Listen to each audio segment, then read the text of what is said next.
It began quietly. A few unexplained deaths across Mexico City. Elderly women, all living alone, found lifeless in their homes. No break-ins, no witnesses, just silence. At first, no one thought the cases were connected. But soon the city would learn something much darker was hiding behind those quiet doors.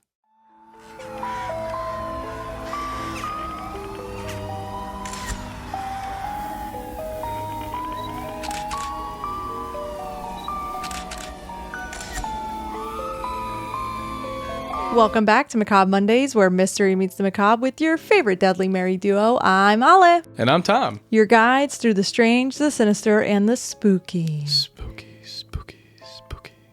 Is that an echo? Yeah. Okay, that's cute. I like that. That was your echo. I like that. I like that so much. I honestly can't believe that October's over. That's why it was an echo, because now October's in the past. I don't like it. Oh. I don't like it. Do it again. I don't like it. I don't like it. Sorry. I know. Well, you know, I'm obsessed with Halloween, and I know. a lot of our listeners are as well. And I just wish it was all year round. I don't. You don't want Halloween? No, I definitely wish Halloween was year round, with also 6 months of Christmas. Wow. Half and half. Yeah, that's true. I like it. Well, that's what I was going to say. Honestly, like, I love the holidays, and I consider Halloween a part of the holidays. I just love the November, like, not the November. I love the Burr months. The Burr months. The Burr months. The Burberry. No. Marchuberry. Aprilberry. I like June the most. Juneberry. Yeah, because it's your birthday. Technically the second most. April's my favorite. Oh, you're making me blush on camera. So, I have a question. Stop, you're so sweet. Yeah. What are we covering today? Okay. And where are we going? Yes, because I bet you're soups excited. Soups excited. I'm extremely excited. Today's episode was actually submitted by one of our listeners. A listener? A listener requested episode. Yes. Finally, somebody listened to my little intake. Submit your stories. Oh, submit your stories. I know. Thank you. It's our listener, Marisol. I'm so excited. Ooh. Yes. This is a case that I don't even know about. Oh, I had to do, I was researching and I was so intrigued by this. I thought it was, So in other words, there's somebody, what you're saying, there's somebody out there that knows even crazier stuff than you know. Yes. Well, I don't know everything, but clearly. Well, obviously. Yeah, obviously. But yeah, yes, there are people out there that know so many more other macabre stories that I didn't even know about. And this is one of them. Holy moly. Oh, no. This means there's more TV shows and documentaries for me to watch. Marisol, you knew exactly what you were doing when you sent this in because Tom is not sleeping tonight. This is messed up. I already see where this is going. Okay, I'm going to let you take a guess where we're going. We are going somewhere internationally. Internationally, you say? Mm-hmm. You want to ask me another question? Are we talking Europe? No. What continent? No. Oh, continent? Mm-hmm. Why you put me on the spot like that? Why can't I think of continents right now? All right, my God. Is it Asia, Russia? No. It's not over there. It's over here. No, it's over here, but below us. Yeah. Okay. Are we going to Panama? No. Costa Rica? No. Is it a Spanish country? Yes. Shit, that didn't really narrow it down that much. That's not a really good question Most to of ask. South America. You want me to tell you? No, I think I got it. One more. Do one more. Mexico. Yes. Oh. We're going to Mexico. I won't lie. I thought it was too obvious, and I was just thinking, no, it wouldn't be. But that's exactly how it feels when we do the escape rooms. Sometimes it's just right in your face. Like, it doesn't have to be this crazy, intriguing clue that, you know, you have to think crazy outside the box. Like, sometimes it's just right in your face, and this is exactly what it was. That's exactly this case. Okay. Well, today we are going to Mexico City to be exact, which we've been here before. Yes, we have on our La Llorona. Yes. I knew you were. I saw you were trying to pronounce it. Yeah. You were thinking about having to say it, and you're like, I've still yet to visit. Soon. You've been there. We will go. We will go soon. We will go soon. But we are going to the late 1990s in Mexico City. Let's go 90s. Well, in early late. In early late. In the late 1990s in Mexico City, It started with a few quiet deaths that barely made the news. Elderly women, all living alone, were found strangled in their own homes across Mexico City. Oh, shit. Yes, but We're starting off hot. At first, they seemed just like isolated crimes, a burglary gone wrong here, a tragic accident there. But by the early 2000s, police began to realize that there was a pattern, and one that was going to send chills down the city spine. Oh, perfect for Macabre Mondays. Very, yes. Now, these weren't tragic accidents anymore. Women were starting to be targeted. Oh. There was no forced entry. There was no screams, but it was always an older woman, a grandmother of sorts. Not the abuela. Yeah, the abuela.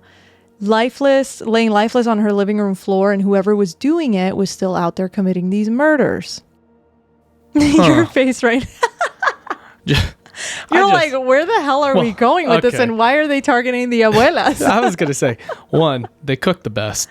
Yes. 2, this has been a strong... I mean, we're not even into the case that much. We're going into it. We're going into it, okay? We're going into it. That's how I felt when I was doing my research to do an episode on it. I know I told you Marisol went hard. I can tell. Marisol went hard.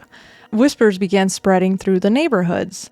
A killer was on the loose, someone that the press and the media would come to call La Mataviejitas, the little old lady killer. Thank you. I was going to say. You know, I always translate. Yeah. I always translate. Little old lady killer. Yes. So mata is kill.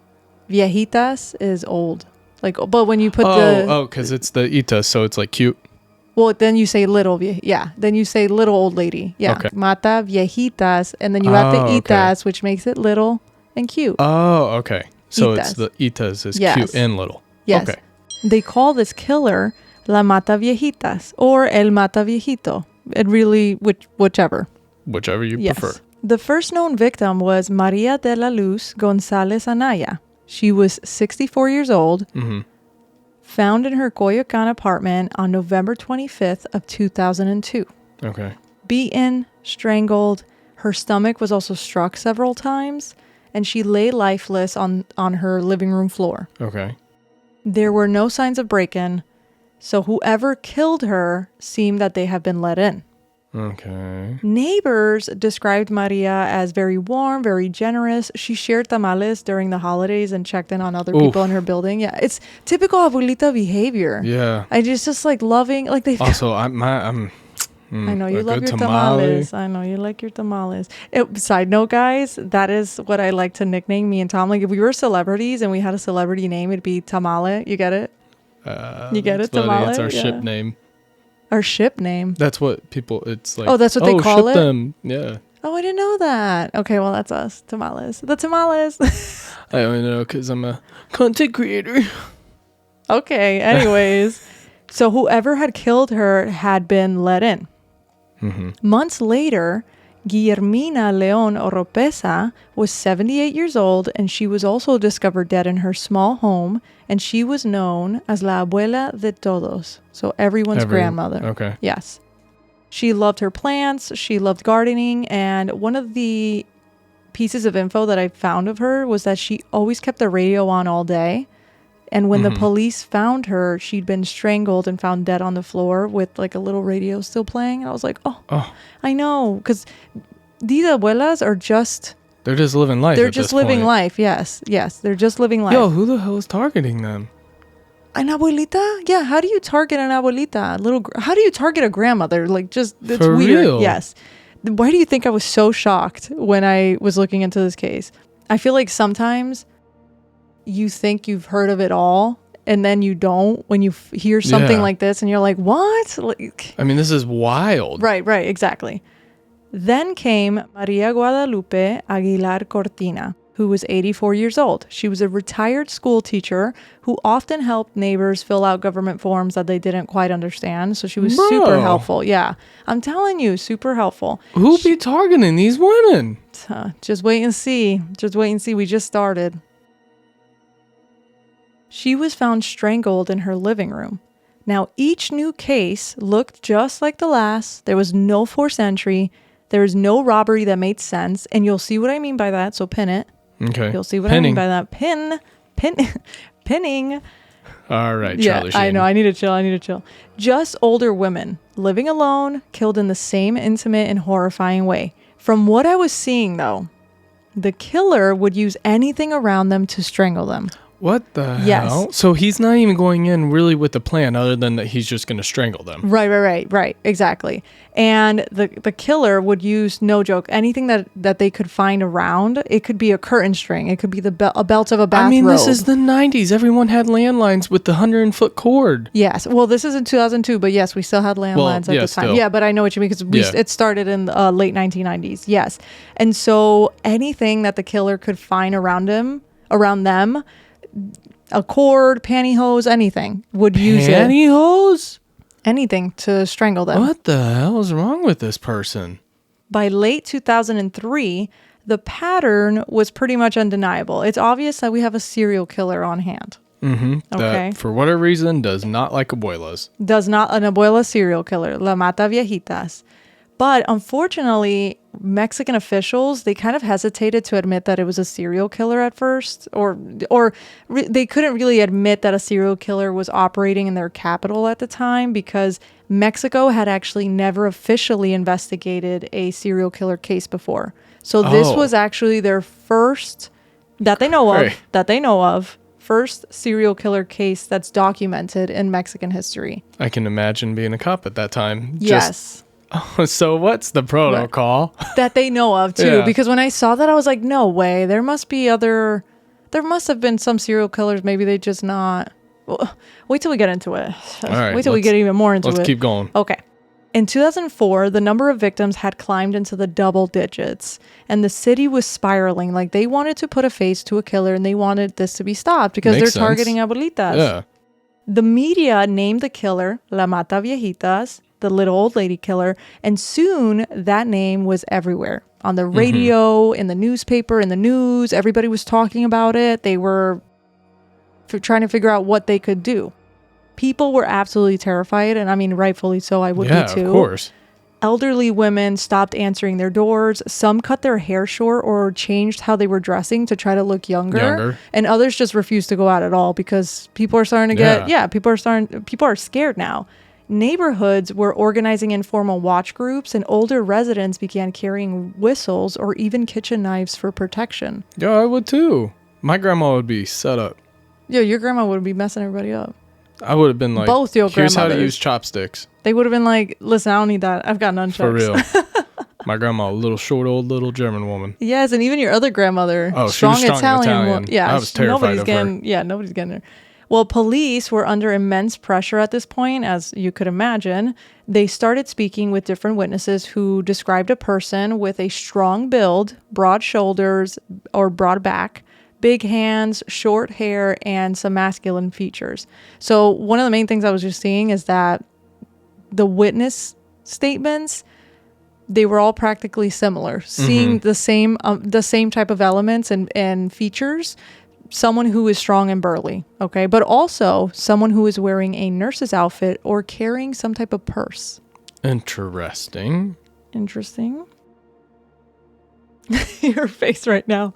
Well, based on these witness accounts and these details, the investigators created dozens of different composite sketches of the suspect, but they all looked different. And I saw that they created around 100 to 120 composite sketches. Holy cow. That's a lot of sketches. I mean, I would too. If I was them, hey, this is our first serial killer. Right. We got to catch this person. Right. And I ended up because there's a documentary on Netflix actually that covers this case and they go into such great detail. But in the documentary, they were even talking about how since they've never really had one or they've never really investigated one, why they reached out to the French. Oh, well, the reason why they reached out to the French was because they were having a similar case over there by a young man who was targeting elderly people. Huh. So they were working with the French police to figure out like how can they, patterns. What can you know? They actually hosted classes so then they can both learn from one another. I also just don't get why they didn't. Like the U.S. has so many serial killers, notorious serial killers out there that to me, I just wonder why they didn't contact the U. I don't know about that. Yeah, I was going to say, it's I'm possible that U.S. cops didn't have as close of a working relationship with Mexico as we do could now. be. Yeah, it could be, definitely. That's why I didn't know. But to me, I was like, wow, like all the way to France. But it was interesting that France was also dealing with a similar case. That also could be why. Right. And they did explain that in the documentary. So I was like, okay, that makes sense. To me, I was just like, immediately, I was just like, oh, we've got like the biggest serial killers, unfortunately, in the U.S. that have happened that we've seen in history. And to me, I just wondered why was there no connection there? They were like, y'all busy with your own shit. Yeah, they're like, can't listen, bother y'all. There's a lot going on over there, man. We're just trying to figure it out. Now, those sketches are one of the most important pieces of this case, okay? Because there isn't much. I mean, there's like images of the case, but it's very scarce. Okay. Compared to other cases is what I'm trying to say. But in these composite sketches, as you can see, they show a square-jawed person with short cropped hair. It looks like they have a heavy build, but wearing some type of women's clothing or carrying a purse. I also have gathered, if you can't even tell already from looking at some of these sketches, they don't really all look the same. No. All of them look different. Yeah, they may have similar features, but regardless, they all don't look the same. No, it looks very scattered. Scattered, right, exactly. So they look very... So to me, I'm like, I don't even know how I would gather people to help. It just... Yeah. There's so many different ones. It could be one of these 100 different sketches. We're not really sure. We're not... Right, but these are all the sketches that were compiled. But they did circle around the ones that were more common. Like the witnesses were saying, like, you know, there were more witnesses claiming that said person looked like this. So they did sketch around them, and they did narrow it down to like quite a couple. But still, as you can see, the sketches from the jump, it's a little even scattered. the circled ones. Even the circled ones. That's why I was kind of chuckling, because I'm just looking at the circled ones, and none of them look the same. Right. So now with that combination, that masculine features, big hands, broad shoulders, short hair, could be wearing a nurse's outfit. Not even could be. They were stating that they were wearing a nurse's outfit or carrying a purse. This kind of combination threw the investigators off. And so they were completely theorizing that it was most probably a man disguised as a woman. Someone pretending to be a nurse or a social worker to trick victims into opening their doors. So, and remember, all the victims, there's no break-ins, there's no forced entry. Yeah, it's almost like they were welcomed in. And from what I was seeing, there was a welfare program that offered financial aid for the elderly that was active at the time. And it was public knowledge that there would be government workers that would come to your house and give you more information on how they could help you financially. Okay. They would even offer a card that helps you receive these benefits or certain payments or stuff like that. So it's not uncommon for that. So they were probably used to seeing. They were like, oh, if somebody shows up in my house, that means that I'm going to get help. So I'm going to let people in. Of course, I'm going to let them in. Exactly. So the combination of that with the killer being out here doing that to elderly women, recipe for disaster clearly for a serial killer, because they're doing it. So investigators clung to that idea.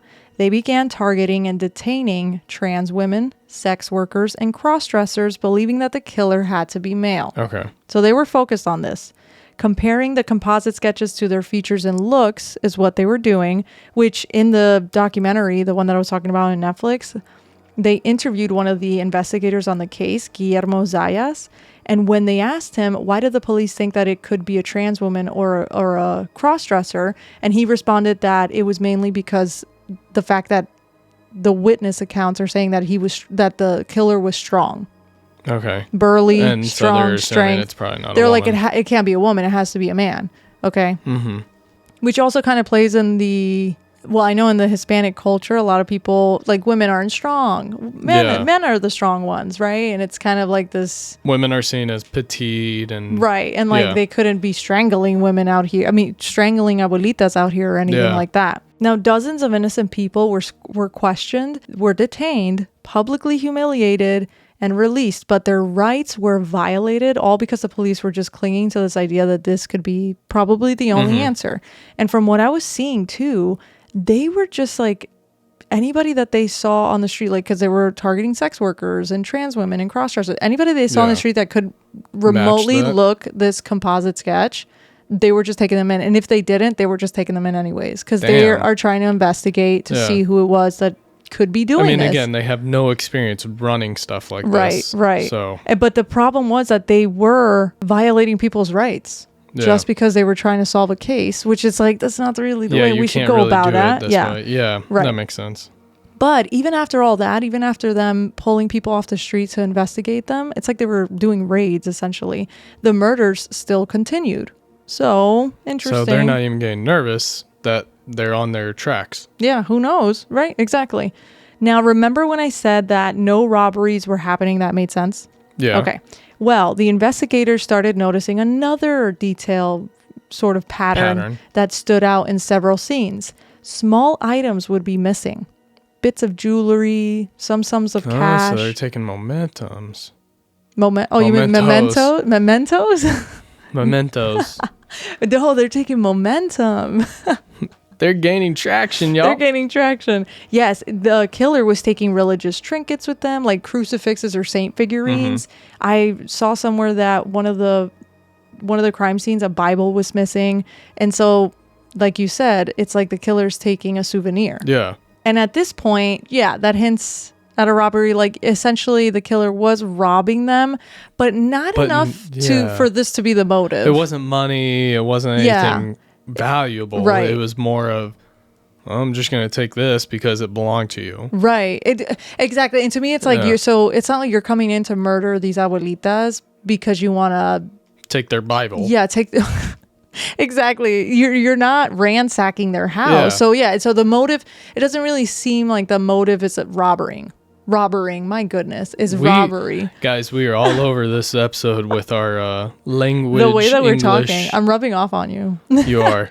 I was speaking English very well before this. Speaking English. Very nice. Very nice. By the end of 2003, the police were desperate for leads, okay? And they just had these composite sketches and the witness statements and all that. Now, like I said, this was confusing, and investigators were just suspecting that they were hunting a man disguised as a woman.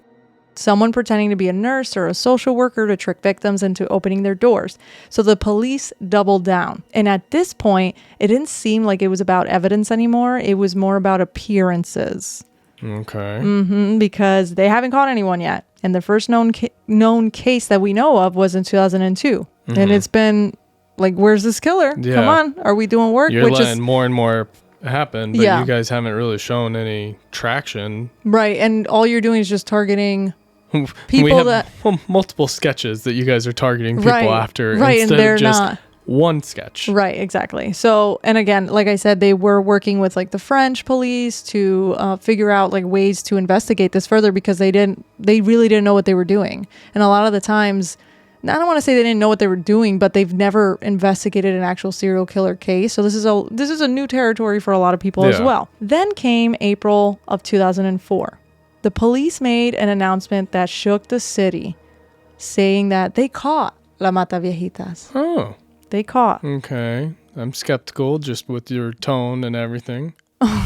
Oopsies. And her name was Araceli Vasquez Garcia. She was a street vendor and former nurse, and they claimed that she matched the description from the sketches. Short hair, strong build, middle-aged, and often seen wearing clothes that resembled a nurse's uniform. And during one of the murder investigations, there were witnesses who said they'd seen a woman fleeing dressed like a nurse, leaving inside the victim's home. Now, when officers compared the sketches, they thought Araceli looked like the sketches. She even carried herself with the same posture that they imagined the suspect would have. Around this time, though, Araceli had reportedly been accused of stealing from an elderly woman posing as an aid worker. Though these incidents really had nothing to do with the murders, the police really hone in on that as proof that she is La Mataviejitas. And that's her motive, right? Even though we have proof she's not the person that's killing these abuelitas is not taking valuable stuff, but you're now saying, oh, this is proof because she robbed a lady. Right. She robbed a lady. She wanted money. Right. So they're starting to say that she is La Mataviejita. And remember, they've announced this. So in the Netflix documentary, I also saw that they did find a fingerprint in one of the victims' home. and 5 others that the police at the time was saying matched Araceli's. And they also found a watch that belonged to one of the victims in her home. But really? Yes. I'm kind of taking everything I said about being skeptical because now... So they did, but she was robbing, right? So they did find one of the victims' watches in her home. And some of her fingerprints... I don't believe it could be a coincidence. Unless she's got a partner that just goes in afterwards and... you rob them, I'm going to kill them. Well... They're under immense public pressure to deliver results, right? So they're trying to connect the dots wherever they can. And so they see Araceli as a former nurse helping out elderly women. She's stealing from them, doing some petty theft. And she has a physical resemblance to the sketch. And we have that one fingerprint. One fingerprint. Well, for the police, that was enough for them to announce that she was La Mataviejitas. That's literally everything. And they're like, this has to be it. Like, this is her. And another thing that I need to mention is that what they also have found thus far, I forgot what year they find it or whatnot, but the killer did leave fingerprints, was leaving, they had like a full fingerprint match from the killer. And one of the victims, So do we know if that fingerprint was exactly matching that one or which fingerprints they're talking about? I don't know. It's a little scattered. It's a little bit scattered. All right, but here's the crazy part, okay? Not that this whole thing isn't already crazy, but you'll see why. At the time, it was standard practice for Mexican police to stage what they called presentaciones, public presentations, okay? And they would grab the suspects, they would put them in a room, and they would let the press, like reporters, crowd the room, shouting questions, taking photos, even like yelling insults if they want to. What is this? The end of a freaking football game, and we're interviewing the people? We're interviewing the team? Sir, why'd you kill them? Why'd you strangle? No, that's literally how it was going. What the? Yeah. No, like, okay. No, because I didn't think of it that way. The way I saw it was like, okay, I mean, this is interesting. I feel like I would see something like this in a movie. But yeah, I guess it was a means to humiliate the suspect and to give the media an outlet to be able to ask the questions that they want to ask and do all that. But it literally does look like the Super Bowl winner. Messi, are you going to play one more season to play in the World Cup? Like, what? No, and you know what I find interesting too is that the reporters are there and they're asking her. You can go to the next slide because you'll see her. The reporters are there and they are asking her questions like, did you rob them? And she's like, yeah, I did rob her. But that's like all I did. Because she's like, I didn't murder anybody. I just robbed them. But they're asking her these questions and that's pretty much what they're allowed to do. And the police can literally tell her, take off your sweater, not like undress, but like take off your sweater. They were making her wear a wig. Take off the other sock. She's like, guys, stop. That's weird. No, it's giving red gala carpet, like red carpet vibes, and they're just taking photos of her. Yeah, but she's the suspect of the murder. The way she's standing there. Yeah, she was crying. Okay, correction. Poor girl if she's innocent and not part of this. It's like, but if she is the murderer, if she is the killer, no poor girl. Correct. No poor girl. But you just look at her and she looks just very well, yeah.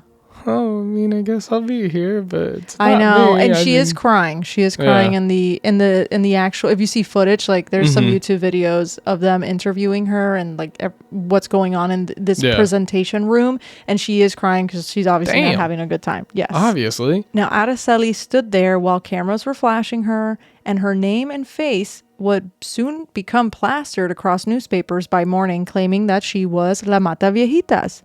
Officers would then declare the case closed. Oh. The case is closed. Done. They caught the killer. They locked her up and everyone should go about their day. I'm going to just say it right now. Okay. Here's my hypothesis.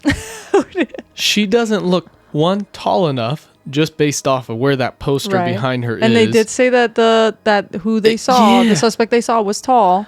And no offense, but she doesn't really look that athletic, and her hands don't look like they'd be big enough to get around an abuelita's throat. Yeah, I also feel like... Granted, again, she was using props. Not props, but she was using any of the items that she found around her. They found around her, yeah.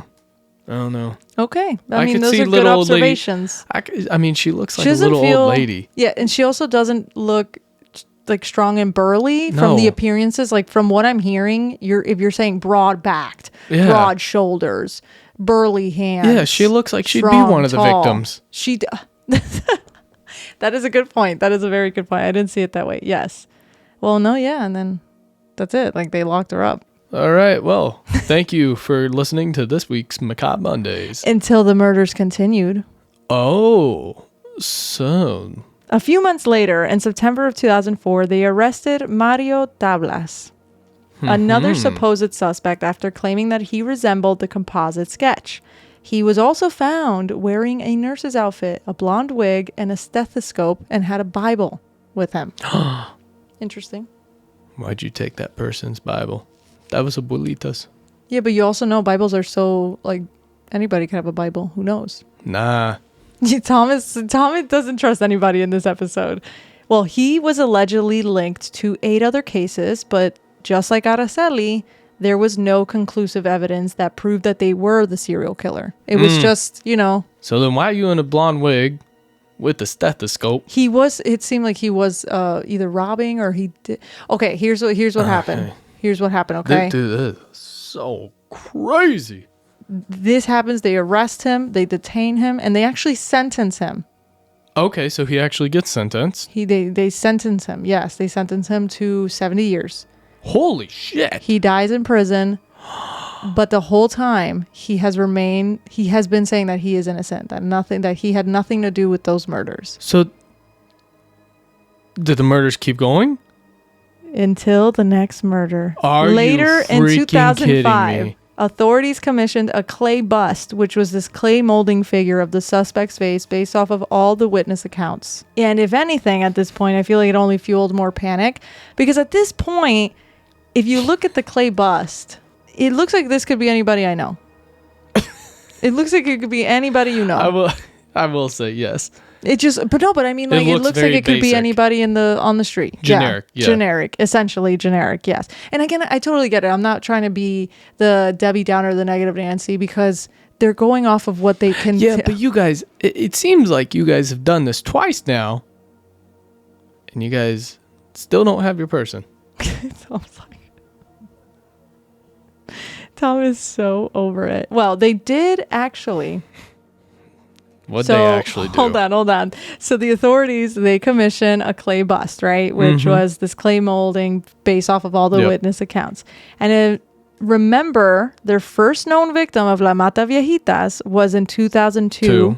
And by 2005, at least 30 murders have been confirmed. Oh. So Araceli was also sentenced. She was sentenced to prison. She was convicted, all this. Terrible people. Again, unless she's not innocent. But. Right, but she's sentenced already. Why are these murders still happening? Yeah, I thought she was La Mataviejita. Why am I questioning myself?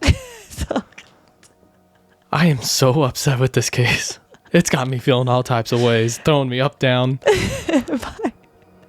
By 2005, at least 30 murders have been confirmed. Every victim was a woman between 60 and 80, murdered in the same manner and the same MO. But Miss Vasquez is behind bars. The city was unraveling and people wanted answers. They're like, come on, dude. We've said we've caught them, La Mataviejitas, and it's still happening. So what is going on? They wanted anyone just to find this killer. Now, Mexico City would come to learn that the real killer was still out there, hiding in plain sight. You don't say. And I also saw that at first the murders happened 1 year apart, and then it was months apart from each other, and then it got to a point where now it's happening weeks apart. Oh. So now it's ramping up. So they're like really getting into this. Yes. And you also got to think about it. If you're the serial killer and they're plastering all this information about what you're doing on the news, and now you're ramping it up, to me, I feel like you don't think you're going to get caught. Yeah, that means again, to be fair, they've messed up twice now. If you're the serial killer and nothing's matching your looks. Right. So they're like, oh, great. Then obvious. I was going to say, yeah. Yeah. I mean, that's what I'm assuming they would think. It almost feels like the old 60s, or not 60s, the old like 20 and 30s bank robbers. And I think we've talked about this before, where they'd go in. If anybody asks you, it's the Jonesy Boys. And then the cops always can't arrest them for some reason. I know, but they would throw out their name. They'd be like, it was the Jonesy Boys. This is the second time you reference that. And the first time, I think it was a whole different name. So I find it funny that right now you're like, it was the Jonesy Boys. Well. Can someone tell us where is that from? Because I tried Googling it and I could not find it and then I gave up. Well, I believe. But what movie is it from? Because they make fun of it in other shows. Well, I was going to say, I don't know what movie it's in. I just know John Mulaney's made a joke about it. Right. But that's, I need a visual. Like, I need a movie. I'll do my best to find one. Well, if anybody knows exactly what we're talking about, please leave it in the comments because I'm dying to find out already. Now, for 4 years, from 2002 to 2006, the murders continued. And they ramp up. 30 victims we've got, yes. And from 1998 to 2006, there were 49 victims total. Because at first, remember how I said it was the late 90s, they were like, oh, we're getting some strangled old ladies, abuelitas. Maybe it's a robbery gone wrong or something. Maybe something, it was a tragic accident or something. So now they're starting to realize, like, those also have the same MO that these do. So no, this is also a part of it. Yeah. Which again makes sense that they would think that initially if they've never seen a serial killer. Mm-hmm. Right. Who's going to just think there's a huge connection here, you know? And a lot of the times, like, you don't really know that's a serial killer until later because you start coming across similar cases. You're like, okay, that's interesting. We're starting to follow a pattern here, which is exactly what they were realizing, and they realized it by 2002. Mm-hmm. That's why they claim like that's the first known case because that's where they're like, oh, I think we have a serial killer on our hands. But like I said, at the beginning, it was really hard for them to admit that because that's not something that happened there. It just wasn't something that they knew of. Dealt with, they dealt with often.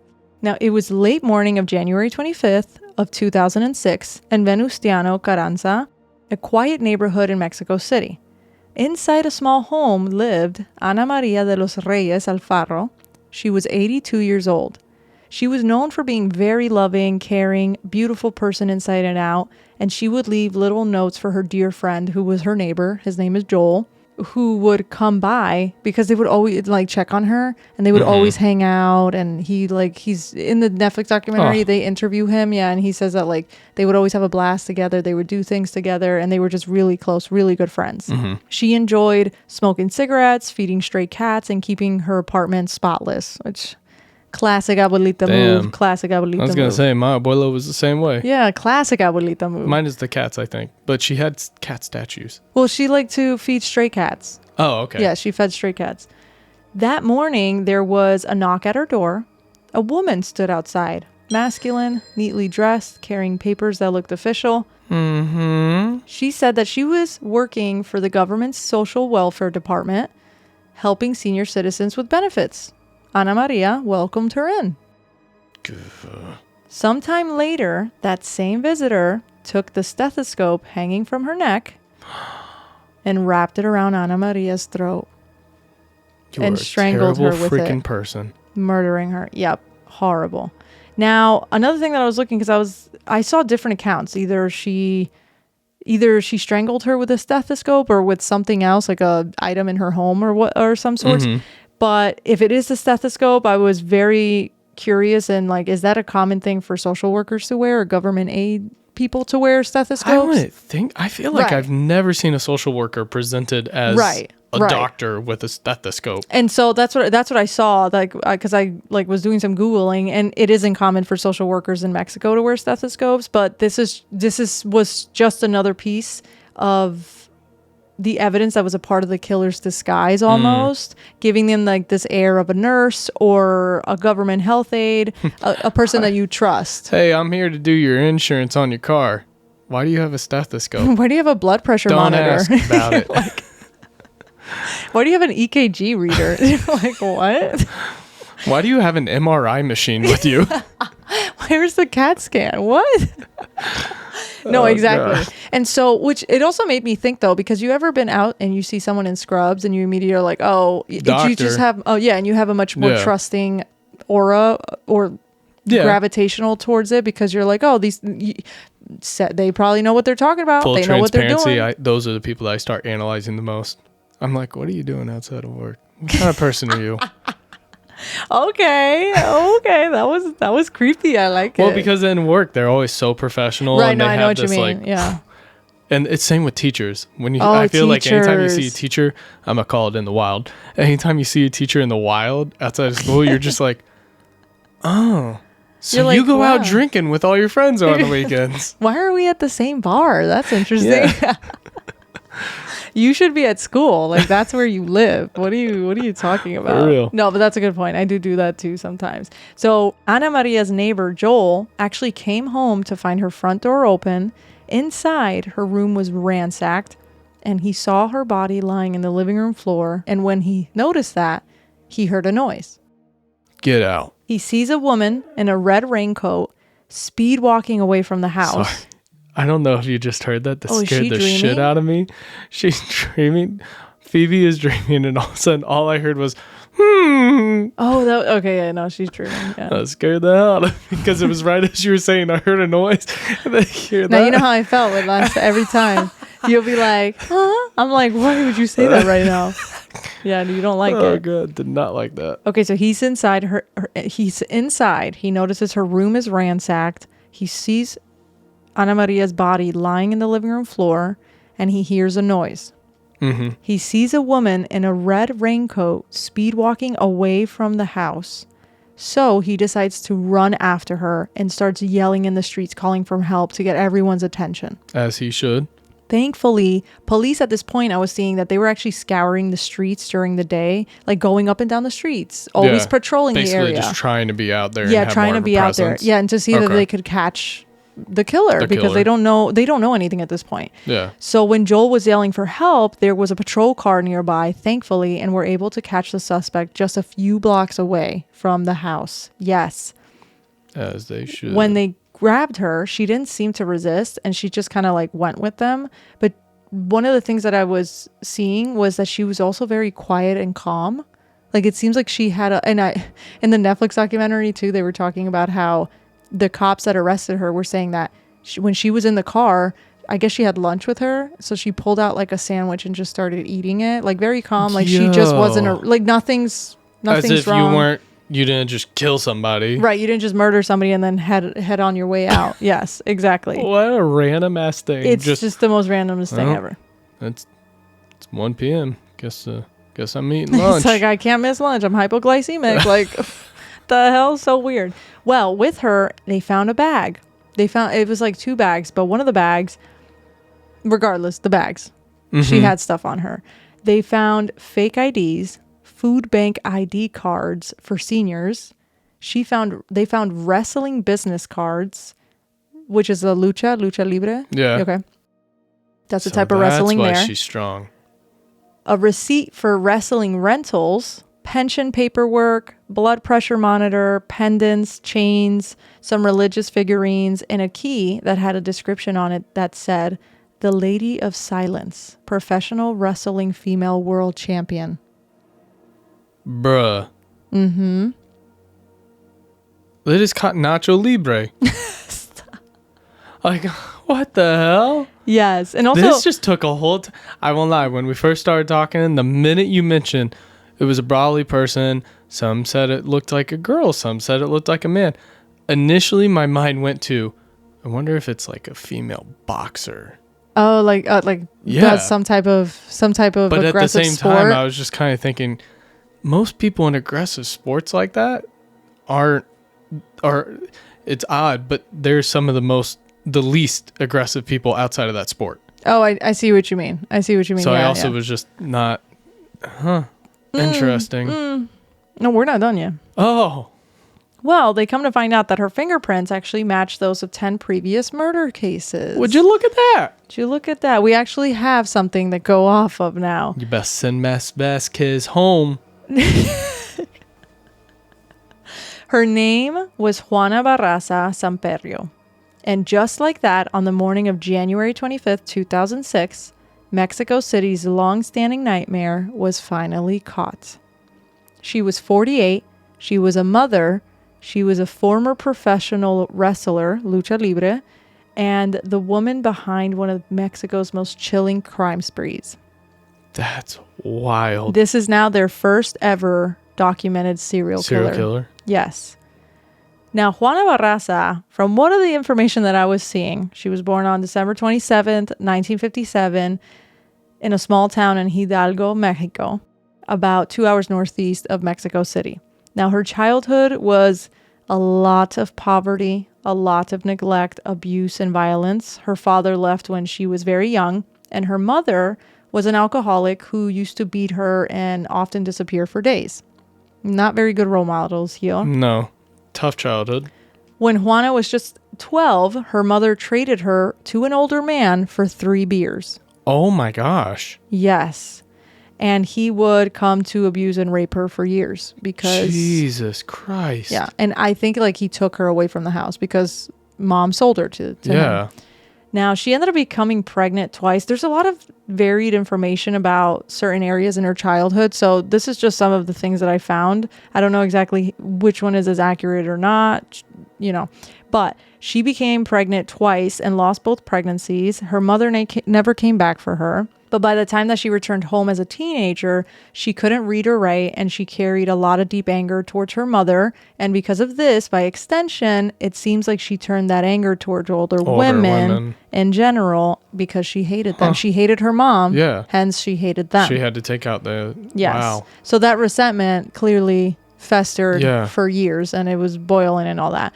And I also saw that she returned home or her stepfather's sons came and rescued her. I'm not entirely sure, but that's what I mean. Like there was different accounts, but she did not have a great childhood whatsoever. Yes. As an adult, Juana scraped by doing odd jobs. She'd be selling popcorns at fairs, cleaning houses, and just working at small events. She raised 4 children, or 6. I saw both. Not entirely sure. One of her sons was murdered being mugged in the street at some point, though. So she did lose a son. She did lose a son that way. Neighbors, though, described her as being very polite and quiet, and she would mostly keep to herself. She did live at home, though, with 2 of her kids, and a lot of the neighbors were like, she was just like a normal woman. She just didn't interact with anybody, but... She looks like a normal woman. Yeah. She does not look like somebody you'd expect to kill people. Right, exactly. But the other thing too is that who could ever think that? Yes. You know what I mean? Like, until you end up finding a serial killer, or you see them on the news and you're like, what? I would have never guessed that. I know. Well, I mean, think about but it. Just Ted Bundy, nobody thought that. Immediately they were like, oh, he's handsome and he's charismatic and he's all this. Like, he's a college boy. He's the last person that would ever be a serial killer. Yeah. And he was. So from what I was seeing, she had cut her hair a month before her arrest, and the hairstylist on her block that she would go to get her hair done said that she just found it really odd that Juana would come in like every week wanting a new look. And apparently she had a lower back injury that didn't really let her walk normally. Yeah. So that was one of the things that the hairstylist pointed out. And to me, I'm like, is that why the composite sketches look different? Because she's switching up her appearance.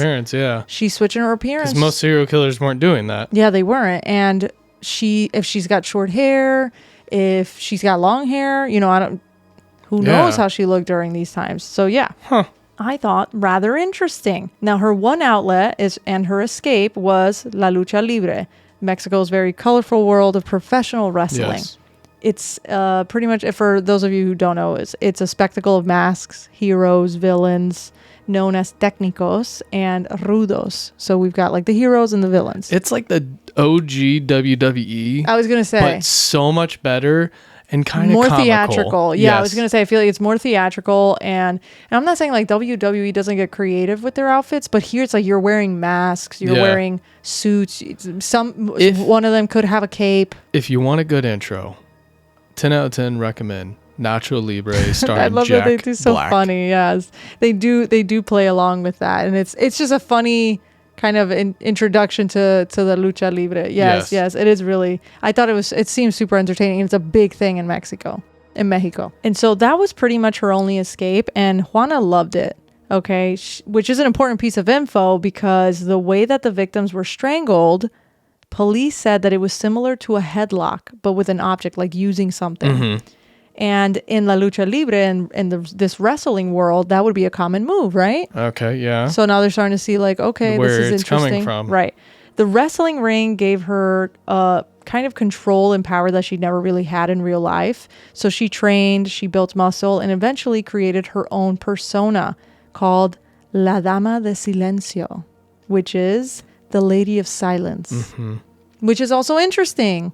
Why did you give your name that? Why did you name yourself that? Why is that your alter ego? That is a very good question. Keep thinking about that because in a rare pinning there's a rare interview years earlier before she was arrested in 2006. A reporter was outside of the one of the wrestling matches, and a reporter asked her why did you pick that name? Like, why La Dama de Silencio? Mm-hmm. And she said because she was always very quiet and always kept to herself. So I'm like, okay, I could see that. But then the reporter asked if she was rough only in the ring or at home, and she smirked and said a little bit of both. Oh. Yeah. Oh. Juana. Wow. And to me, I'm also like, are you trying to be sexual? Because I'm not getting that. I'm picking up that you're a murderer. You're a murderer. I was going to say that's what I was picking up. You're a murderer. Right. But that immediately I was like, abusive. Well, that or she's abusive. But everybody that knows her says that she was the kindest, sweetheart. And she's also like in her late 40s. Yeah, I will say the photo of her and her outfit, she looks yoked. I know, she looks yoked for real. Her costume was like this shiny pink suit for the people that can't see it. But if you guys go on socials, I'll post everything. But it kind of looked like Kimberly, the Pink Power Ranger. I was just gonna say she looks like the Pink Power Ranger. Yes, and it's like it was a shiny pink suit. It's got silver trim on it and a butterfly style mask that made her look like a fierce, and masked superhero. She's also got a butterfly belt too. Oh, she has a butterfly belt. Mm-hmm. Yes. Now, to fans, she was just another performer, right? To Juana, it seems like this could have been something deeper, almost like a transformation of sorts. Mm-hmm. She's in the ring, so she's not powerless anymore. She's in this ring. She can take out all her anger. She can just let loose. It almost comes across like she's laying out that frustration on there. Yes, on the mat. Now, friends that she had at the Lucha Libre found it weird that she was always changing her hairstyles and changing the colors of it as well. And they also found it odd that she always had like a wad of cash with her and that she would always be paying for everyone's lunch. Like they'd all be going out for lunch. She's like, don't worry, like I got it. And she was like covering a lot. Yeah. They also said that she was never aggressive with anyone that they've seen. One of the friends is also on the Netflix documentary, and she said that she was such a sweetheart. Like when they found out that she was La Mataviejitas, they couldn't believe it because they were like, it's not her at all. She paid for my lunch 47 times this past year. Yeah, for real. She's so kind and so sweet. Some of her friends in the wrestling world, though, said that when they asked around if anyone wrestled with her, they all said no. But who knows? That's interesting. Who knows? Oh, well, because they all have the persona where they like keep their identity separate from. No, well, I don't know. Oh. But what they're saying is like no one says that they've wrestled with her or seen her wrestle.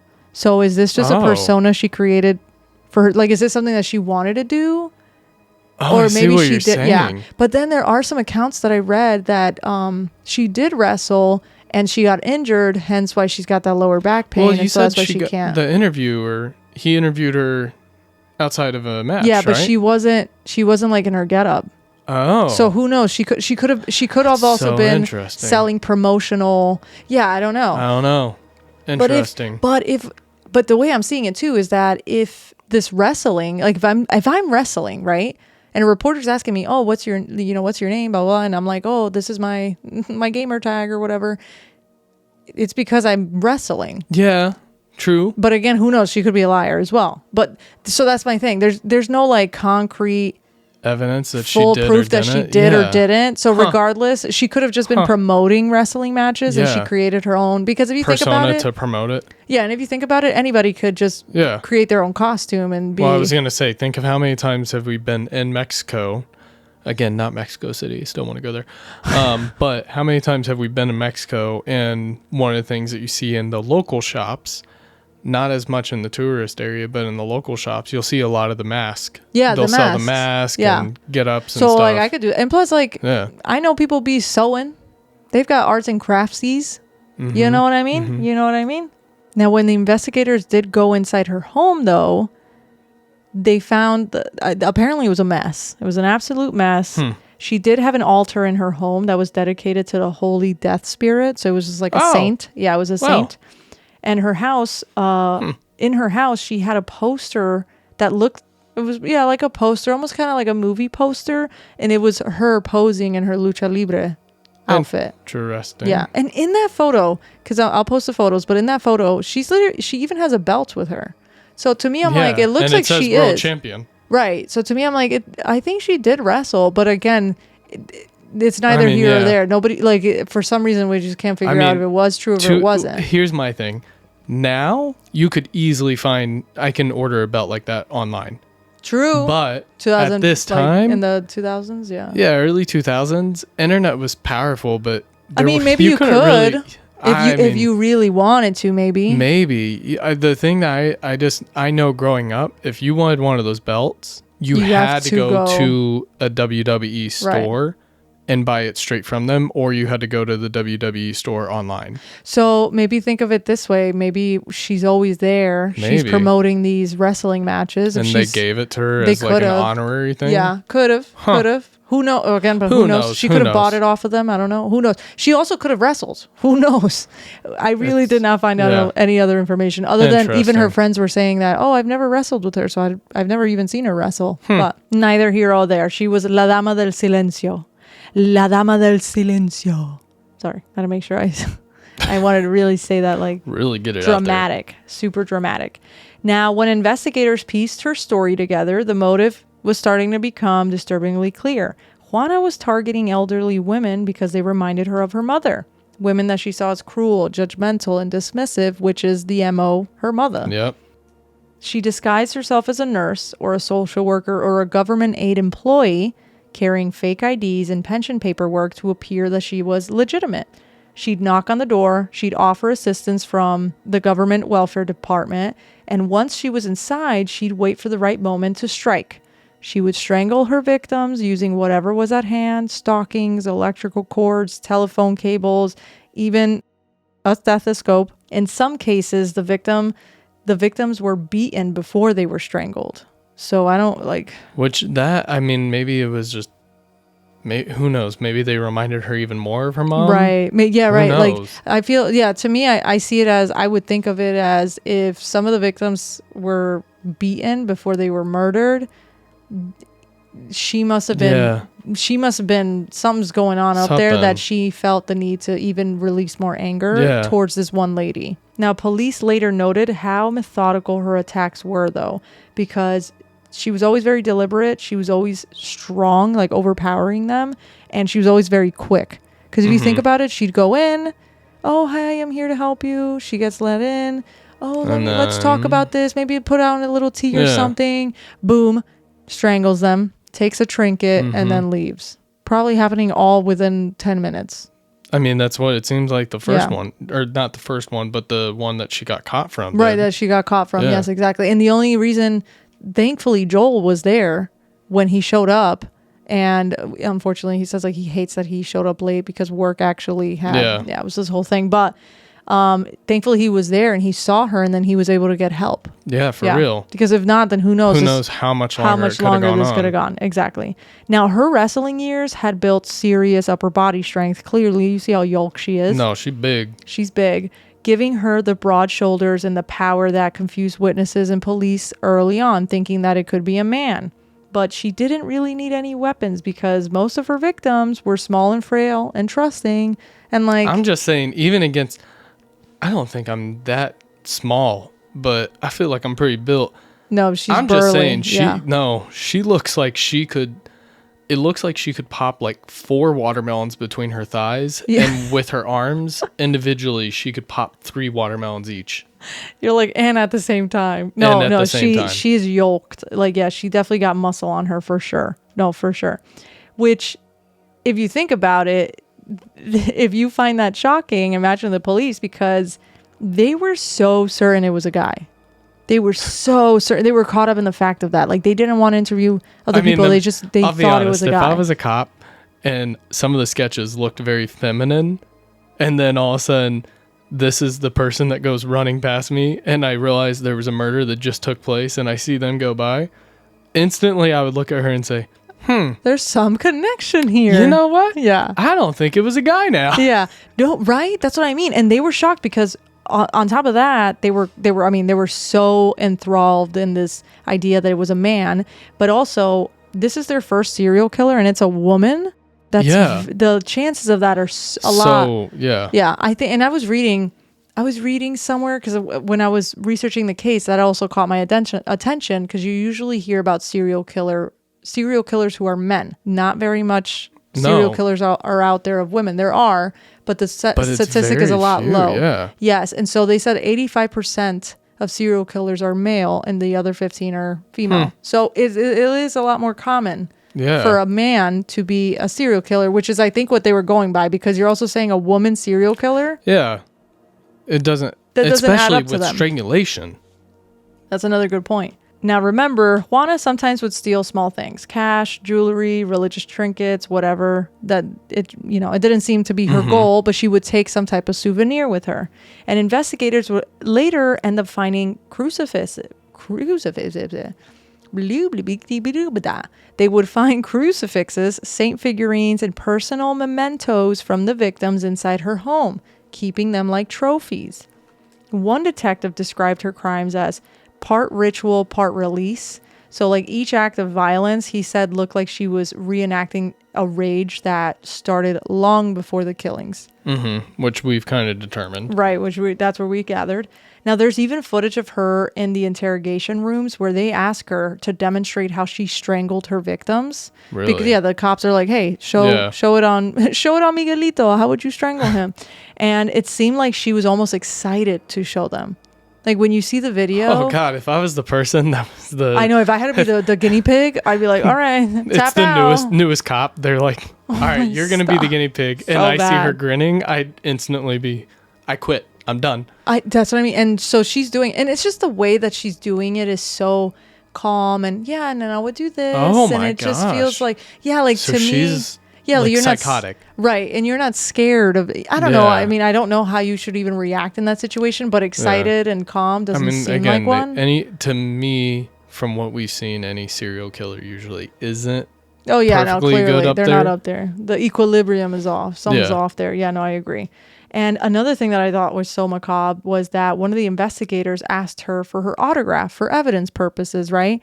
And so she happily signed her autograph on the pantyhose that she was using to demonstrate on one of the investigators. Oh. So even in the Netflix documentary, they show the pantyhose and they show her signature on both sides. That's wild. Yeah. And they were saying, the investigator was saying, like, she was excited, like, oh, autograph? Yeah, where do you want me to sign? Like, girl, this isn't show and tell. I mean, it seems like she's been in the showbiz with the whole wrestling thing that's kind of how she's this like, all feels. Finally, somebody asked for my autograph. Yeah. Come on, are you kidding me? Oh, my Lord. Now, her victims weren't random. They were personal. Each one, in her mind, was another confrontation to her mother's ghost, if we want to put it into words. Now, this case exposed just how unprepared the police were to confront the idea that a female serial killer could be a female. Like a serial killer could be a female. And they just couldn't believe it. And from the start, they assumed that they were looking for a man, and that bias that they had really derailed the investigation, because if maybe they started targeting women as well, like looking, just investigating everyone, not just a specific category, who knows, we could have been here a lot sooner. Now, like I said, they arrested Araceli, right? Miss Vasquez, that you keep saying. And Mario Tablas. Tablas, he ended up passing away in prison. Yes, but he was saying that he was innocent the whole time. Araceli is also in prison at the moment.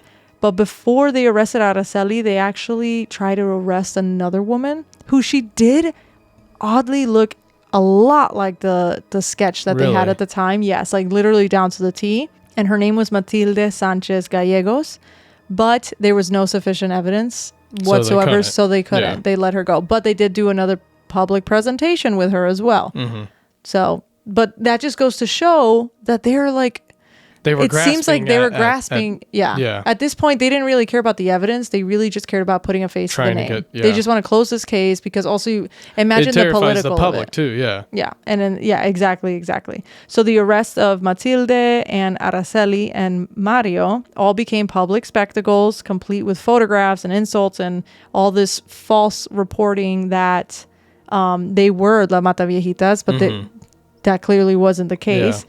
And apparently, Juana herself had reportedly been questioned twice before her arrest, but released both times. But I'm not entirely sure how accurate that is. Yeah. But simply, the reason why they released both times from one of the articles I was reading was simply because investigators couldn't imagine that a woman would even be capable of such brutality. Something like this? Yes. So who knows? This still... Everything's freaking crazy on this. Who knows? Absolutely insane. Years later, journalists and criminologists would look back on those years as a lesson in that bias, right? How sexism, media frenzy, and the pressure to perform can blind an investigation to just close the case as is, because they're like, listen, we just want to... And the one thing that kills me too in some cases is that a lot of police departments or government officials, they just don't want to have like a negative rap. They don't want to have any negative on their score sheet. Like they want it all to be like, oh, in my time here, I did. We don't have any cold cases because we solved them all because we're so good at solving them. Yeah. And it's like, what is this? What is this? What is this? Yeah. This is. If you're gonna do it right. What is this? Yeah. It's just too much. It's too much. Now, when she was detained, they asked her if this was her first murder, and she said yes. But when they told her that they found her fingerprints in other crime scenes, her story started changing. To be expected. Her story started changing, and she was like, oh, well, yeah, it was one. No, now that you mention it. It was a couple. It actually happened 30 other times. Yeah, no, literally. So she says that she only murdered, I think it was like 10 of them. She was only a part of 10 or 2. Oh, no. She says that she only murdered one. Mm-hmm. That's it. But her fingerprints are found in all the others. All others. Yes. Interesting. She's only murdered one. Yes, she's only murdered one. Now, I was reading that they held a ceremony for Joel to recognize him as a hero for being an instrumental part of arresting La Mataviejitas. And they also rewarded the police that arrested Juana. They offered them like medals and for a police achievement award. And they also offered them 100,000 pesos. Okay. As, a thank you for That's only their what, service. like $3,000, $4,000?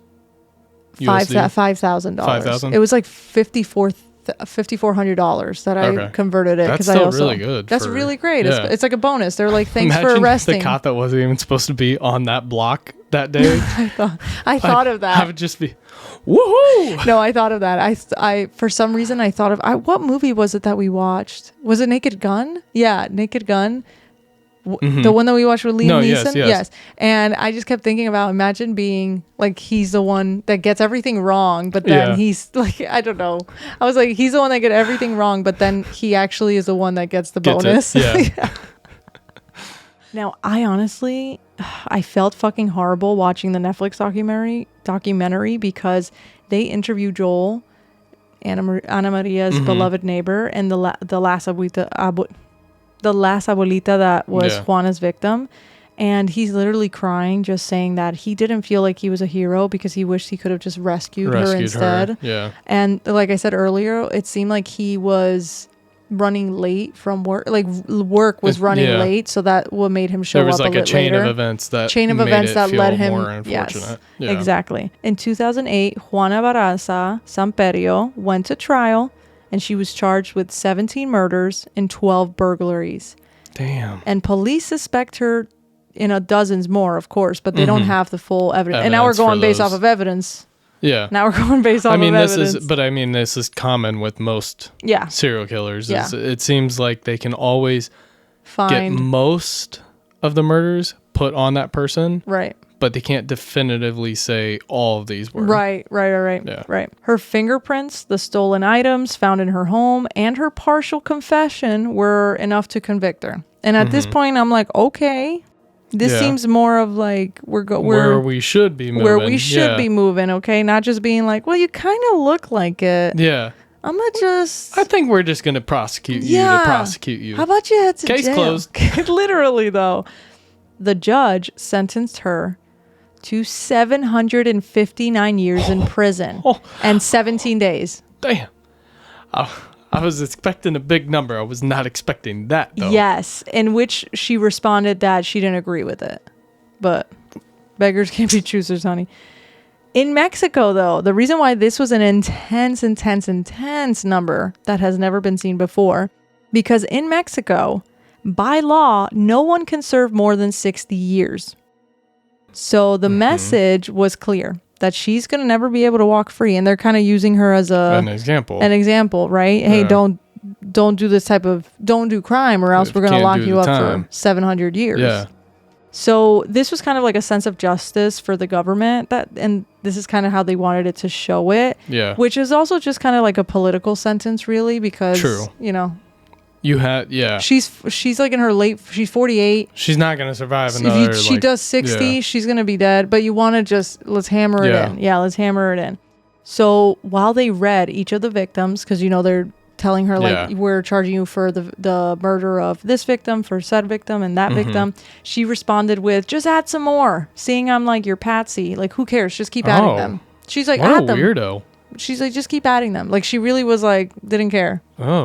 She's like, you already, because she said, she's like, I only murdered one person. Why are you targeting me and the rest? Why are you connecting me to those? We know the truth. We know the absolute truth. Now, when asked if she had anything to say, Juana insisted that she'd only killed one woman, not all of them. But clearly the evidence said otherwise. And that's literally all she said. Huh. That's literally all she said. Case closed. You done. Miss Vasquez is free.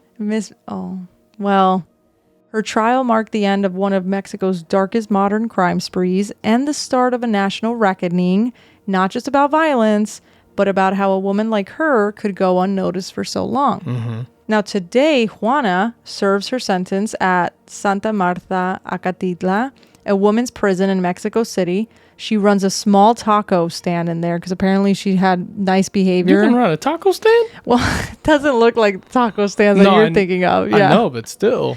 Well, because she's been on good behavior, they allow her to cook in the kitchen. And so she runs like a small taco. Yeah.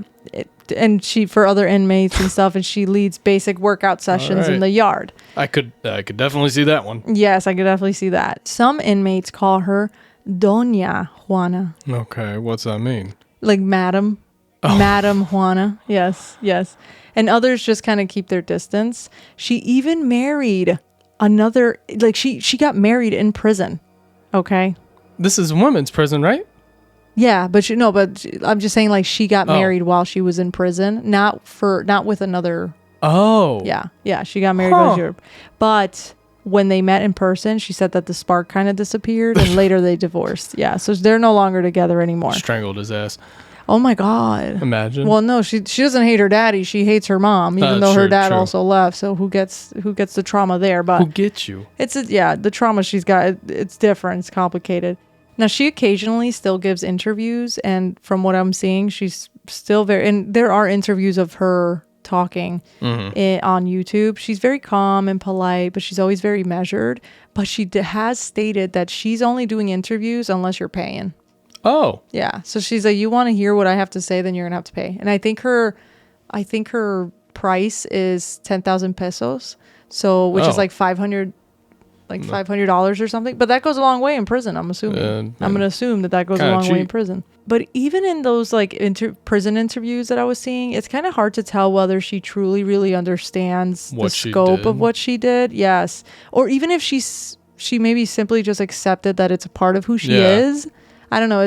She doesn't seem very remorseful, even though in the interrogation videos she says like, "Oh yeah, I did kill her." Like I shouldn't be forgiven, like God shouldn't even forgive me. I feel like that's the only time I've really seen her sound remorseful. Interesting. Yeah, because what she did was so bad. I wonder if that was her just trying to get no sentence or a lower sentence or something. Could be. Could be. I mean, lower especially from 700. If people are saying that she's calculated.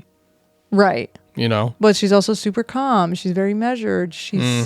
That's what they're saying. Like, she's eerily calm. Meanwhile, we have Miss Vasquez. Araceli Vasquez, right? You were like, oh, now let her out, right? She was paraded around as La Mataviejitas. She remains incarcerated despite repeated appeals. Yes. So she's been in prison for over 19 years now. And she admits to robbing the abuelas, but she said she never murdered them. Yes. So she has since been trying to get released or at least resentenced, because she's even said it like, sentence me for robbing. For the robberies. Sure, but like, I did not murder them. She didn't murder anyone. The hell? But she says that her appointed lawyer is like nowhere to be found, and no one seems to want to help her and her, like, give her any type of updates. Like, she really doesn't know much about her case.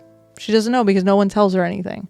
Oh my gosh. Yes. So no homicide has ever been proven to be linked to her, so she shouldn't be serving this sentence, right? She shouldn't be serving. Robbery understood, but and I also feel like at this point she's already served over 19 years, so she should just be released based off of what time served.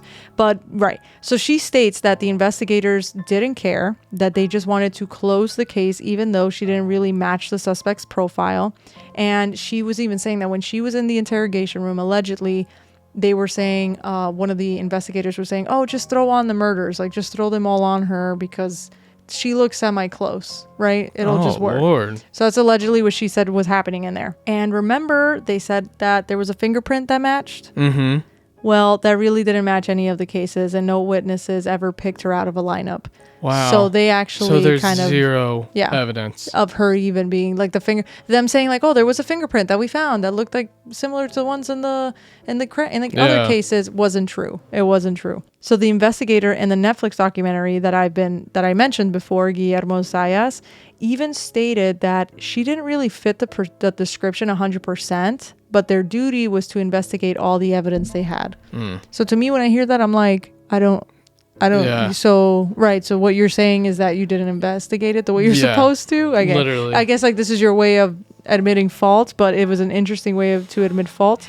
But even after all the murders kept happening when she was in prison, Araceli was never spoken about again in the news or media. So it's like everybody forgot about her. Forgot about her. And they even admitted that she wasn't the person that they were looking for. And a lot of the officials and higher ups in the case claim that they don't even remember who she was or didn't even know what happened. Because so she's literally just there. And one of the investigators, one of the investigators, I forgot the name of it, but if you guys watch the documentary, it's actually really good. One of the investigators was saying that, well, if she isn't guilty and there's no evidence against her, like, she should be released. Yeah, but, just release her. Right. That's what he said, right? But then he's like, but that's the job of the district attorney office and the judiciary because there's a process to that. And he was like, I don't recall who that is. I don't know anybody of that. What the hell? But there is footage of them talking about her because obviously if they arrested Araceli, they all know about it. Yeah, like obviously. Right. Whatever. I know. She shouldn't have been arrested in the first place. I know. I understand. But what they were saying too was that there are errors in processes, and unfortunately sometimes they're resolved because you don't say. Unfortunately they're not resolved because no one wants to admit that there was an error. Nobody wants that on their You were wrong. Yeah. And sometimes it's okay. That's how we learn and we grow. And that's you guys all right. never had a serial killer case. It makes sense to be wrong. I know, but they can't be, right? That's the case here. And Mario Tablas, like I said, they try to link him. At first, they were linking him to 4 murders. Then they linked him to 7, then 9.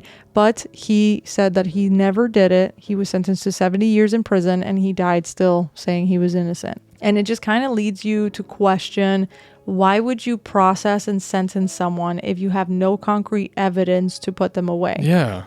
Like, that's the thing that blows my mind in this case, because I think of it as... What? Like, you literally sentenced 2 people who most likely have nothing to do. People. Yeah, who pretty much have nothing to do with this. Maybe were they wearing wigs? Sure. Were they wearing nurses' outfits? Sure. Like, but that's about it. Were they robbing? Yes. Yeah. So sentence them for that type of crime, not for the crime of being a murderer. And I feel bad because Araceli in the Netflix documentary, they interview her and she says like, I've been saying this, like no one's listening to me. I just want them to know like I didn't kill. Like she's like, I know I robbed them like that. I'm not saying don't arrest me for that. Like don't give me time for that. But why am I serving a sentence that like for this murder, is not for like, for a crime I didn't do. Now, as you can imagine, this case later inspired movies, TV shows, songs, books, merchandise. There's so much art out there about her. Merchandise. Yeah. Songs, book, merchandise. Yes, literally. It became almost kind of like a fan thing. Yes. Oh, great. So literally another Ted Bundy. Exactly. Yeah, pretty much. I like, what was it? Yeah, like Ted Bundy. Yes. And a lot of people pretty much forgot who the victims were because the media and the news only really focused on the killer. Her. Yeah, and not the victims per se. The Netflix documentary, though, they did such a great job interviewing the families and showing photos of them because I was trying to Google and find images of the victims and it was so hard. It was so difficult. It was like nowhere to be found. Yeah, because all the attention's been on her. On her, right. Miss Nacho Libre. And there's also this thought that the abuelitas, they're already old. So it's like, why care too much about them? Which I find that's fucked up. I don't think that's right whatsoever. Everybody... They paved your way. Literally, exactly. And so that's why I think they also maybe didn't put too much pressure on or put too much emphasis on that. Because at the end of the day, we're talking 49 victims was total Damn. 49 victims. Yes. Absolutely insane. So yeah, that is our episode for today, friends. Thank you again. Marisol, my goodness. For real, that you just took me on a whole whirlwind. So Tom is mad at you. Whether you're watching YouTube or you're listening. No, I'm pointing at you. If you're just listening to audio, because an insane case. I've never heard of this. This is so interesting to hear about.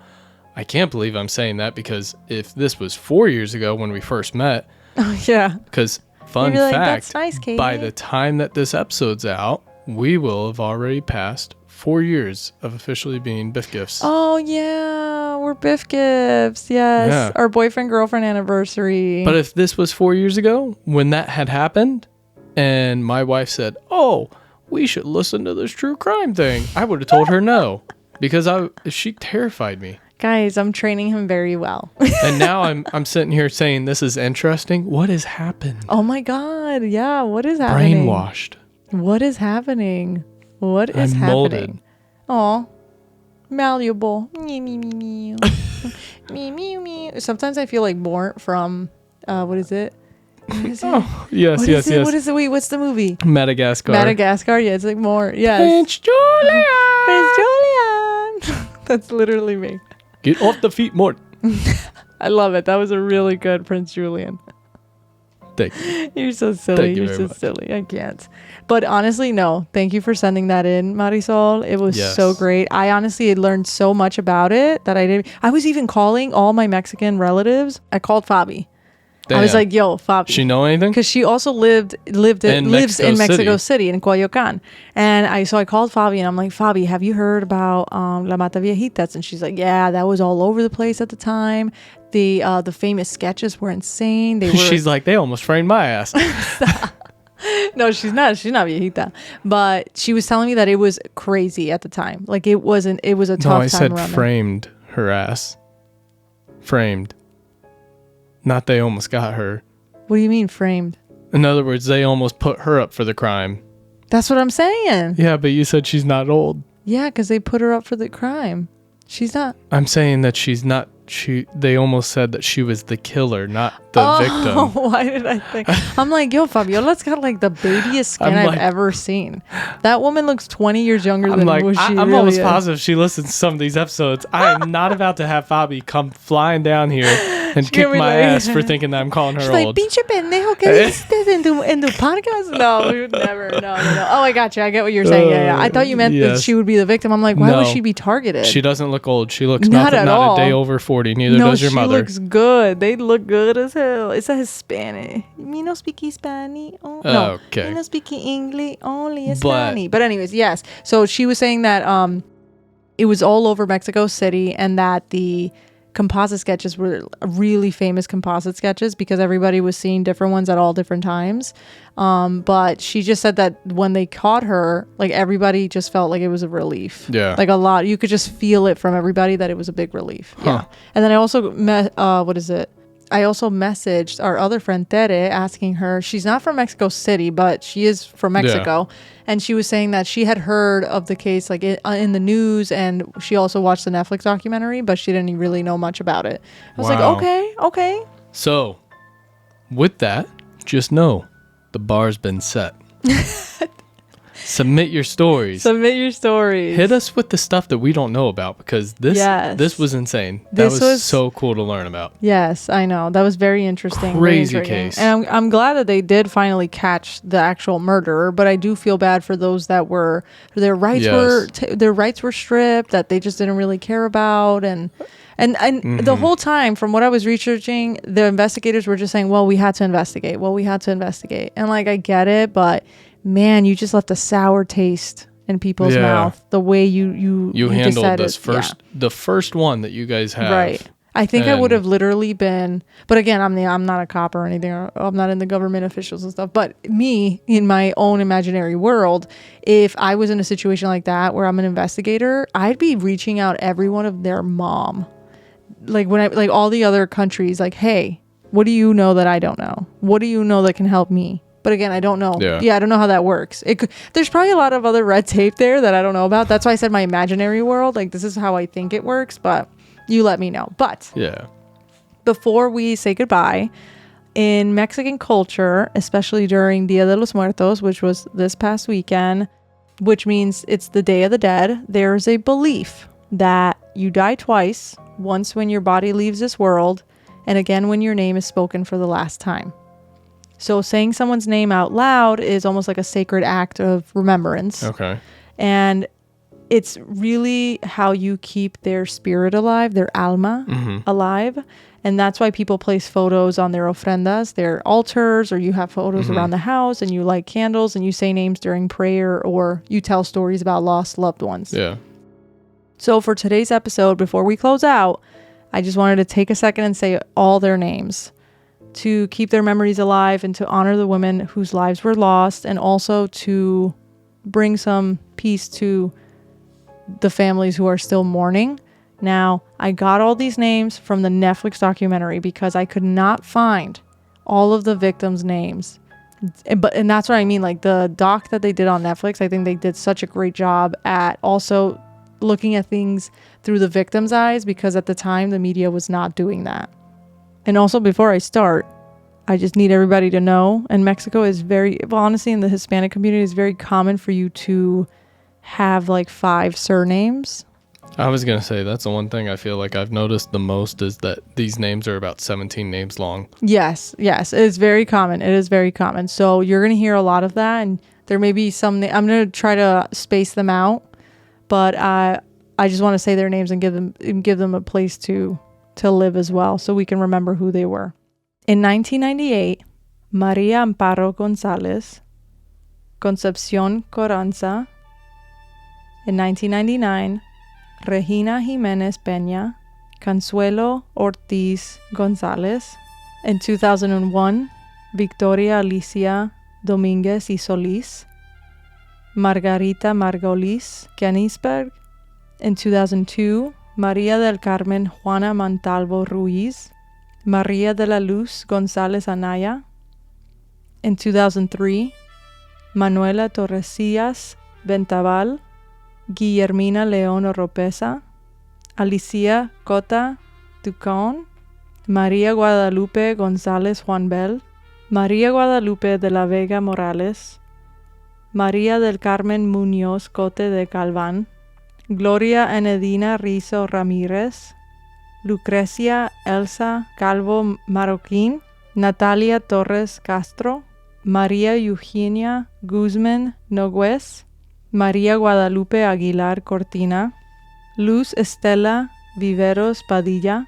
In 2004, Margarita Aceves Quesada, Alicia González Castillo, Andrea de Carte Carreto, Carmen Cardona Rodea, Socorro Enedina Martínez Pajares, Guadalupe González Sánchez, Estela Cantoral Trejo, Delfina González Castillo, María Virginia Chelhuansi Tisipan, María de los Ángeles Cortés Reynoso, Carmen Alicia González Bata, Margarita Martel Vázquez, Simona Bedoya Ayala, Ana Reina Rentería Morales, María Dolores Martínez Benavides, Margarita Arrendonda Rodríguez, María Imelda Estrada Pérez in 2005, Julia Vera Duplan, María Elisa Pérez Moreno, Ana María Velázquez Díaz, Celia Vilaliz Morales, María Guadalupe Núñez Almanza, Emma Armenta Aguayo, Emma Reyes Peña, Dolores Concepción Silva Calva, María del Carmen Camila González, Guadalupe Olivera Conterras, María de los Ángeles Reper Hernández, and in 2006, Ana María de los Reyes Alfaro. And I did my absolute best trying to pronounce each of these names. I'm Hispanic, but that was... I am so glad that you said all those names, because as you were saying them, all I kept thinking of was, you're struggling to get through those? I can only imagine how bad it would be for me to try to say any of those correct. Well, and I also I was getting choked up because I keep thinking about, I don't know, every time I think of victims and I think about the lives that they had and how it was cut short, and these were all abuelitas and people loved them, and how there's just so much. You just have an image of who and what an abuelita is. Yeah, and that's why to me, and I'm and when I was trying to figure out if there are any other victims, I was trying to get more information on them. The whole time I was just why can't I find anything? Barely nothing. But thankfully the Netflix documentary, at the end of it, they kind of list out everybody's name, and it's all 48 since from 1998 to 2006. And when you even see it, it's just wow. Yeah. Wow, that is insane. That is so insane, and that is so sad. That is just so sad. I hope that we were able to say their name to, keep their spirit alive. Mm-hmm. Thank you for joining us today on Macabre Mondays. Don't forget to subscribe so you don't miss a single episode. You can find us wherever you listen to podcasts. And if you know more about today's episode or caught a detail we might have missed, let us know. We would love to hear from you. Seriously, please, if you have a story, just like Marisol did today, that's strange, sinister, or just downright spooky, no matter how small you think it may be, send it our way. You can email us at macabremondayspodcast@gmail.com or head over to macabremondays.com to submit your story. And, just like Marisol, yours just might be featured in an upcoming listener episode. Follow us on social media by searching Macabre Mondays for photos of today's episode, updates, and a little extra spooky fun, because we love doing spooky content and we're just always posting really fun things that you can do. We'll see you next Monday for another sinister, strange, and spooky episode. Stay tuned. More mystery is just around the corner. But until then, stay spooky and stay safe. Deuces. Bye.